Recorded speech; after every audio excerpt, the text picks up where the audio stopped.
Thanks for the song selection by the worship team. Amy did a good job. Again, thank you. And Gary, thank you for your comments during the community meditation about your father and how that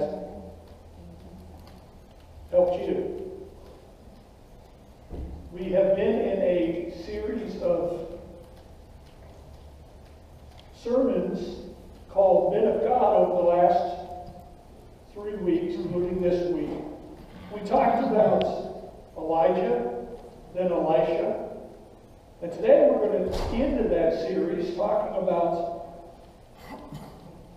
important men of God, Christian fathers. Now, one of the things that I want us to see as we go through this sermon this morning is to realize that being a father is not just biological.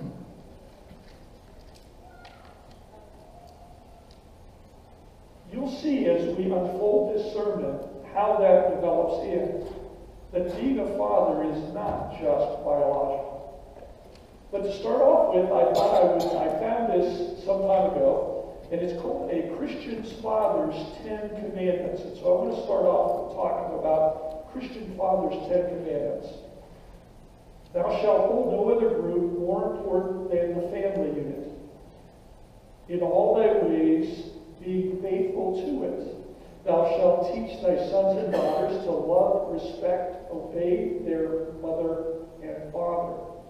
Thou shalt be a loving and considerate husband. Thou shalt speak in a manner becoming of a Christian gentleman. Thou shalt make Sunday a day set aside for God. Worship him as a family unit each and every week. Thou shalt provide for thy family spiritually and physically. Thou shalt promote and lead family worship in thy home regularly. Thou shalt be honest in all thy dealings with thy family members as well as with all others. Thou shalt respect the desires and freedoms of thy family members as individuals. Thou shalt be the head of thy household while ruling it with tenderness and love. Now, Father's Day, for quite some time, was not a pleasant experience for me. You see, when I was first married, we had a great difficulty having children. In fact, my son Daniel wasn't born until we'd been married for 8 years, and Anna was not born for another 6 years. There was a long period of time as an adult where I didn't think that I'd ever get to be a father. So I want to read a poem that's taken from the point of a man of God who can influence the next generation, because there are those who need you. Because remember I said earlier, being a father is more than biological. I hope that you men are being a good father to your children. But there are some of us who don't have fathers, who don't have children to be a father to. We all have our father, we all have our heavenly father. But sometimes biologically, we've not been allowed to have a child. But that doesn't stop us from being a father or a father figure. And so this poem goes to that in a small way. And it's written from this perspective of a young boy who is looking up to a man. But it could easily be understood as a young girl doing the same thing, looking up to a father figure or looking up to an older woman. Here's the poem. There are little eyes upon you, and they're watching night and day. There are little ears that listen to every word you say. There are little hands all eager to do the things you do, and a little boy who's dreaming of the day he'll be like you. You're the little fellow's idol. You're the wisest of the wise. In his little mind about you, no suspicions ever rise. He believes in you devoutly, holds that all you say and do, he will say and do in your way when he's grown up, just like you. There's a wide-eyed little fellow who believes you're always right. In his ears, his ears are always open, and he watches day and night. You are setting an example every day in all you do for the little boy who's waiting to grow up to be like you. A poem by Edgar A. Guest. Now, I've said it, I'll say it again, that being a father is not just biological. And in fact, that is scriptural in a way. James chapter 1, verse 27. James tells us this, as he's defining what religion means, what religion is. He says, religion that is pure and undefiled before God the Father is this, to visit the orphans and the widows in their affliction, and to keep oneself unstained from the world. If we're going to stand before God the Father, one of the things we need to do is be able to visit the orphans and the widows in their affliction, to take care of them, to meet their needs. The fatherless, those who need us. Now, this is Father's Day. One of the things that I've mentioned before was that in previous sermons, that my father died when I was 16. He died on June 8th, 1973. You look at the calendar, that was 8 days ago, 46 years ago. I have in my toolbox set a bunch of tools, and now that we've been moving into the new house and putting up pictures and doing different things, I've had to pull out my hammer. But you see, my hammer is not my hammer. For that Father's Day in 1973, I purchased a hammer for my father. I never got to give it to him because he passed away before Father's Day that year. So I put his hammer in my toolbox, and I use it in memory of him. This morning, I want us to draw from things about my dad, my own experience, but I want us to see mostly from the Scriptures, as we'll look at quite a few. They're listed for you there in your outline, and hopefully you fill in those blanks as we go along. This morning, I want us to look at examples of godly fathers. I want us to look at duties of godly fathers, and then effects of godly fathers. First of all, let's look at examples of godly fathers. It doesn't take long to recognize the example that you set for your children. Daniel was playing t-ball, and on one occasion he was playing between first and second base, and a ball was hit to him, and he stepped to the side, swooped it up, picked it up, and threw it to first base. His coach came over to him and said, "Way to go, that was a really good thing, that you did that well." And my son looked at him and said, "My dad taught me to do that." Yes, I was proud. Kids pick up whatever we teach them, whether we're trying to teach them that or not. You heard the saying, "Do as I say, not as I do." Does that ever work? No. The kids will pick up what we do far faster than they pick up anything we say, especially if it's contradictory. So this morning I want us to look at several men, godly men, who give us the example of a godly father. First of all, there's Abraham, who exerted spiritual influence not just on his children, but many, many others. Genesis chapter 18, verses 17 through 19 said, "The Lord said, 'Shall I hide from Abraham what I'm about to do, seeing that Abraham shall surely become a great and mighty nation, and all the nations of the earth shall be blessed in him? For I have chosen him that he may command his children and his household after him to keep the way of the Lord by doing righteousness and justice, so that the Lord may bring to Abraham what he has promised. And then Manoah. Manoah is Samson's father, who prays for instruction regarding his coming son. In Judges chapter 13, verse 8, it says, Then Manoah prayed to the Lord and said, O Lord, please let the man of God whom you sent come again to us and teach us what we are to do with the child who will be born.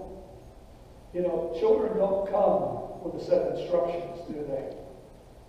And Manoah understood that, and he was asking for God, his heavenly Father, to give him those set of instructions.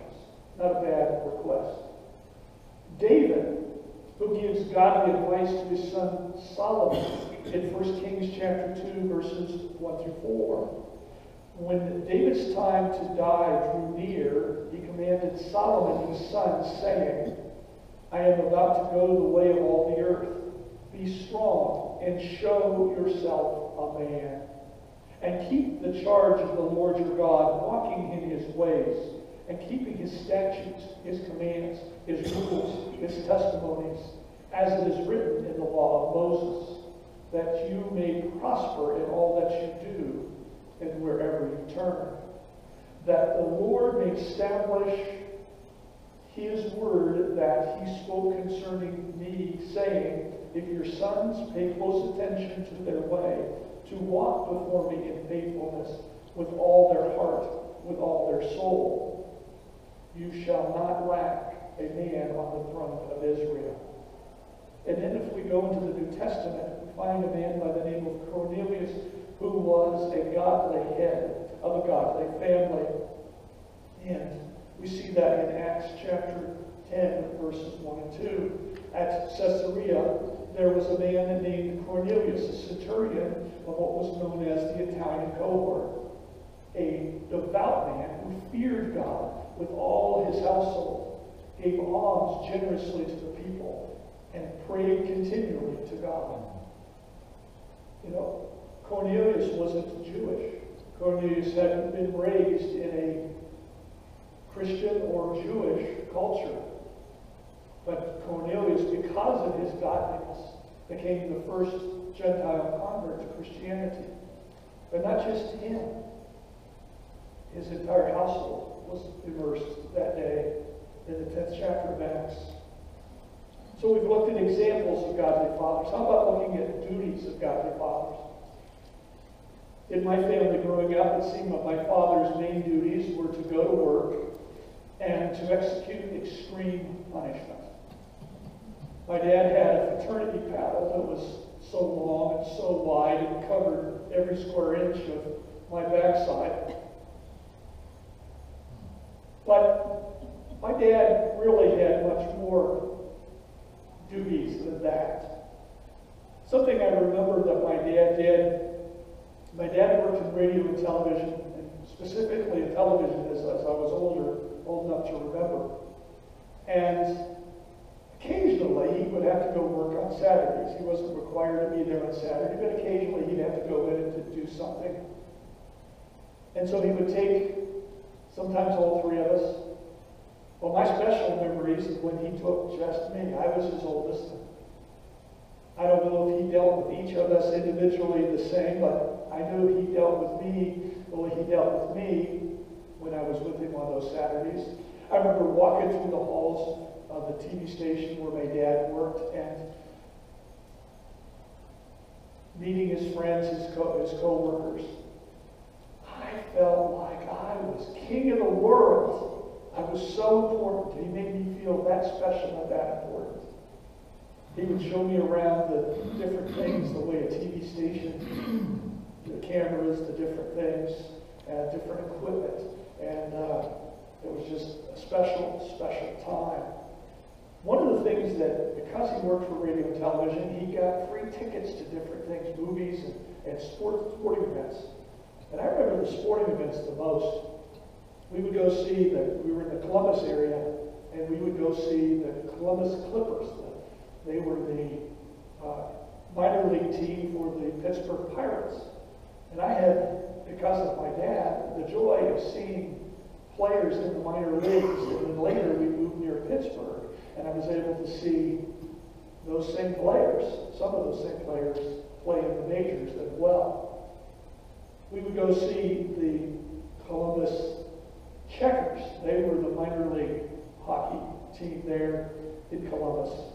And there was a lot of things. I remember the time that, and I have no idea why I do it, but I made a paper airplane out of something, and I threw it onto the ice. And I learned very quickly that was not a good decision. It is kind of interesting that years later, my son, and I took him to see his first baseball game in Pittsburgh. And the Pirates were really bad at that point in time. And they had given away these, they kind of looked like cigar warmers, tubes, but they were actually, you could pull them out and they were a flag, a pirate flag. Well, I think we got about the third inning and there was about a dozen errors in a row. I mean, it was bad. And all of a sudden, we saw one of those go flying out into the field, and then thousands went with them. And I turned around to my son and said, "We don't throw anything on the field." Guess where I learned that from? Let's look at some duties of godly fathers. One of the first duties I thought of was to teach the Scriptures. We find this in Deuteronomy chapter 6, verses 6 through 9. Now, when you read this, you're not going to see fathers mentioned one time, but realize the culture that this was written in. The men were the ones who were to do this primarily. Yes, the ladies and the mothers would do this, but primarily the men and the fathers were responsible. And it says, "And these words I command you today shall be on your heart. You shall teach them diligently to your children, and shall talk of them when you sit in your house, when you walk by the way, and when you lie down, and when you rise. You shall bind them as signs on your hands, and they shall be as frontlets before your eyes. You shall write them on the doorposts of your house and on your gate." When I look at that list, is there anything that's not covered under there? I think we're supposed to teach God everywhere and every way. To train, similar to teach, but slightly different. In Proverbs 22:6, "Train up a child in the way he should go. When he is old, he will not depart from it." To nurture, Ephesians chapter 6, verse 4, "Fathers, do not provoke your children to anger, but bring them up in the discipline and instruction of the Lord." And if you look at some other versions, it actually uses the word nurture. And we think nurture, that's the job of the mother. But here I believe God is telling it is also extremely the job of the father. And then to direct. Now the scripture we're going to look at is primarily talking about elders, coming from a list in 1 Timothy chapter 3 of the list of qualifications for elder, which is also listed in Titus chapter 1. And we think, that's just for those men that are going to be elders. But when you look at that list of qualifications, you see that it really is a list of things that every Christian should have. And I'm going to use the NIV here as I look at 1 Timothy chapter 3, verse 4. It says, "He must manage his own family well and see that his children obey him with proper respect." So we looked at examples of godly fathers. We've looked at duties of godly fathers. Now I want us to look at effects of godly fathers. As I mentioned earlier, my dad died when I was 16. And I can tell you there were and are many times where I needed him. I just needed to hear a word from him that wasn't there. But I remember the last day that I spent with my father. My mom and dad were separated at the time. And my father was living in Bel Air, Ohio. And he came up to Wintersville, where I was living, and there was a fireman's fair at the high school.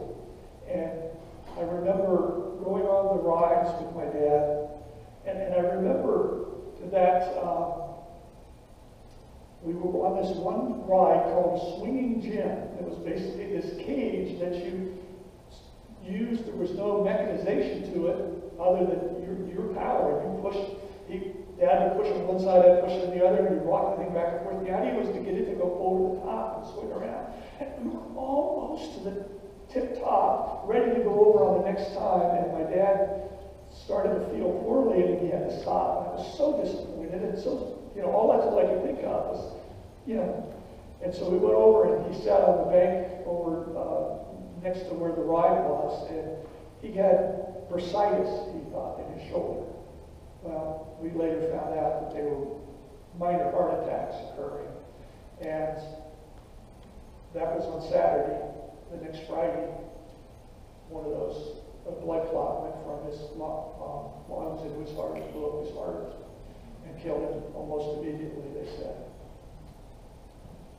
I remember going to the hospital, and my mom bringing us over and setting us down and telling us that my dad had died. I remember sitting at the funeral home, and back then, funerals were days long, and it was ridiculous. And it was so hot outside, and the air conditioning was so nice inside. But I remember sitting and suddenly struck by the idea that my dad would never teach me to play the trumpet.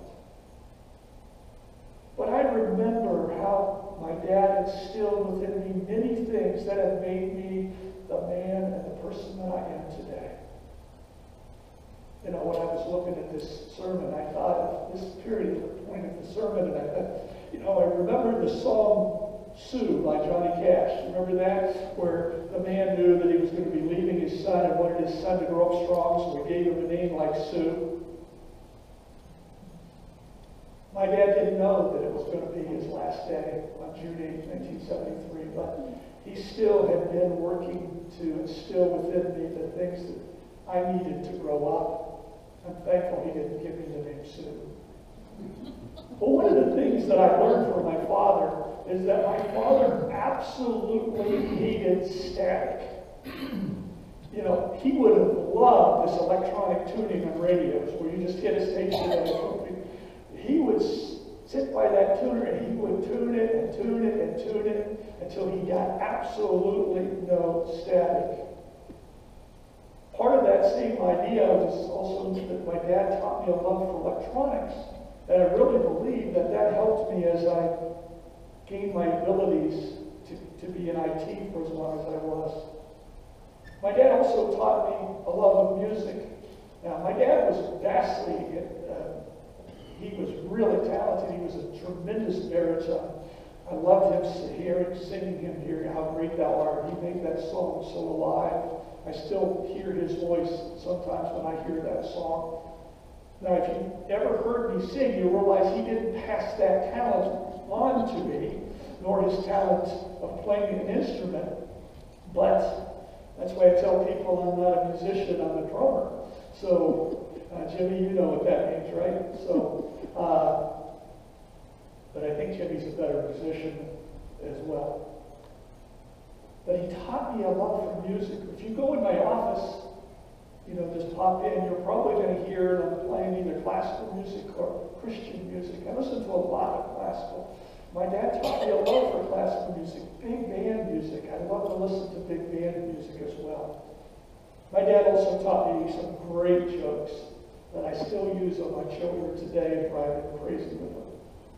Well, my dad mostly taught me how to love others and to treat others fairly. Let's look at King Solomon, the son of David. What effect did his father have on him? 1 Kings chapter 9, verses 4 and 5. And this is God speaking to Solomon. He said, "And as for you, if you walk before me as your father David walked, with integrity of heart and uprightness, doing according to all that I have commanded you, and keeping my statutes and my rules, then I will establish your royal throne over Israel forever, as I promised David your father, saying, you shall not lack a man on the throne of Israel. Sounds very similar to what David had already told Solomon that we read earlier. And here's God telling him the same thing. Now, what's interesting, if you think about how majestic Solomon's reign was, there was never a king of Israel who came even the slightest bit close to him, because he listened to what his father had taught him. And Israel, think about this now. Israel went all the way from the Mediterranean Sea at that time, all the way over to the Euphrates River. Now, what countries would not exist today had Israel continued to follow in God's way and followed those godly things that David had taught Solomon? We have Jehoshaphat, king of Judah, in 2 Chronicles chapter 20, verses 31 through 32. It says, thus Jehoshaphat reigned over Judah. He was 35 years old when he began to reign. He reigned 25 years in Jerusalem. His mother's name was Azubah, the daughter of Shilhi. He walked in the ways of Asa his father and did not turn aside from it, doing what was right in the sight of the Lord. Then we have Uzziah, king of Judah, who in 2 Chronicles chapter 26, verses 3 and 4 says, Uzziah was 16 years old when he began to reign, and he reigned 52 years in Jerusalem. His mother's name was Jechaliah of Jerusalem, and he did what was right in the eyes of the Lord, according to all that his father Amaziah had done. If you look at the history of the kings after the divided kingdom took place, the kings of Israel, not one of them was a godly man and never passed on godliness to his father, and they went from worse to worse to worse. But the kings of Judah, there were several that were bad, but then there were others that, even though they had a good father, were bad. There were some that had a bad father and they became good, but there were many who had a godly father, as with Jehoshaphat and with Uzziah, who followed in their father's footsteps and did what was right with God. Timothy, Paul's spiritual son, and because we refer to that because in 2 Timothy chapter 1, verse 2, it says that to Timothy, my beloved child. Here's the situation. Was Timothy biologically related to Paul in any way, other than being Jewish? No, actually, he wasn't Jewish either, was he? 2 Timothy 2:2. And what you have heard from me in the presence of many witnesses, entrust to faithful men who will be able to teach others also. Ladies, men, this applies to all of us, and the Apostle Paul teaches us that we need to learn from the people around us who were faithful. We need to then pass that on to faithful people who will then pass that on. And so it goes. If we stop doing our job, it stops being passed on, and we can see the results of that in the history of Israel. It tells me here, again, that being a father is not reserved to biology. Some time ago, I heard a touching story about a humble, consecrated man whose young son had become very ill. After the boy had undergone an exhaustive series of tests, his father was given the shocking news that his son had a terminal illness. The youngster had been immersed, so the man knew that death would only usher him into heaven, but he wondered how he could tell someone so young that he only had a few days to live.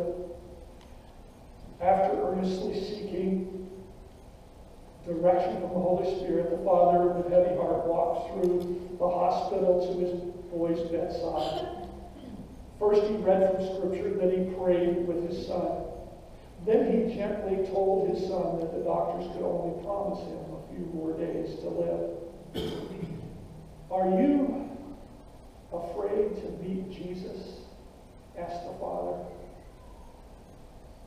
with a smile on his face, the son bravely said, "No, not if he's like you, Dad. I can guarantee you that my dad loved me with all of his heart. I can guarantee you that I love my 2 children with all of my heart. But I guarantee you that that love pales in comparison to the love our Heavenly Father has for each of us." We looked at examples, duties, and effects of godly fathers. Fathers, you are different than mothers. And it seems that the bulk of leadership and responsibility are placed on your shoulders. Children, whether they're biological children or not, are a gift from God. Do your best with what God gives you.